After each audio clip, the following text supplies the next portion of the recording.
franceinter.fr.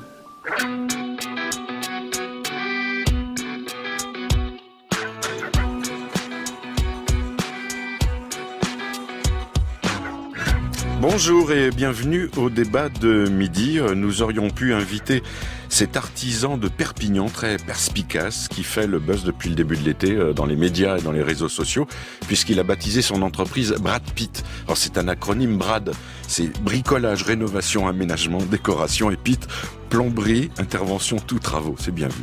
Deux exemples de lien intergénérationnel. Alain Lehebel, bonjour. Bonjour. Alain, président de l'association L'Outil en main en France, né à Troyes, ville connue pour ses artisans de jadis, qui sont encore nombreux. Et le principe était de proposer à des artisans retraités de transmettre leur savoir-faire à des jeunes et des adolescents, des enfants et des adolescents. Tout à fait.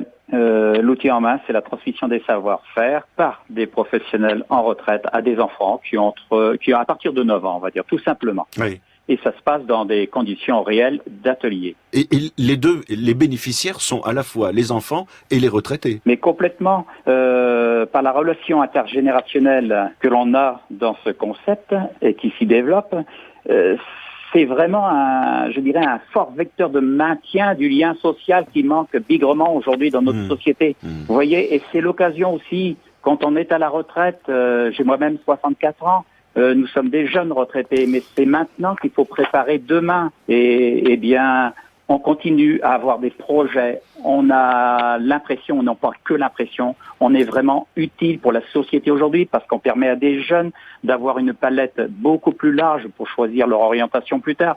Enfin bref, on a une vraie retombée intergénérationnelle, certes, mais plus que ça, économique pour la commune là où on vit, parce que on fait vraiment quelque chose d'utile. Et c'est vraiment ça que l'on a besoin quand on a quitté notre vie professionnelle. Oui.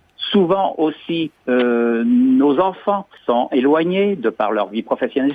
C'est pas facile d'avoir du lien à la maison. Alors ça, c'est une façon de rencontrer une fois par semaine, des anciens collègues, des professionnels et se créer de nouveaux amis, d'avoir un nouveau réseau. Voilà. Une petite note, Alain Lehebel, pour l'association L'Outil en main. Aujourd'hui, de plus en plus d'ateliers s'ouvrent dans différentes régions de France, sauf que vous le faites avec des moyens associatifs, c'est-à-dire des moyens très réduits. Très souvent, ce sont des communes qui mettent à votre disposition un local pour que l'atelier puisse exister. Exactement. Ce sont, je dirais, plus de 3500 bénévoles sur le réseau actuellement et ça va crescendo. Nous accueillons plus de 2600 enfants et les collectivités locales ont bien compris l'utilité de cette association, que ce soit pour les jeunes de leur commune, que ce soit pour les retraités de leur commune, etc.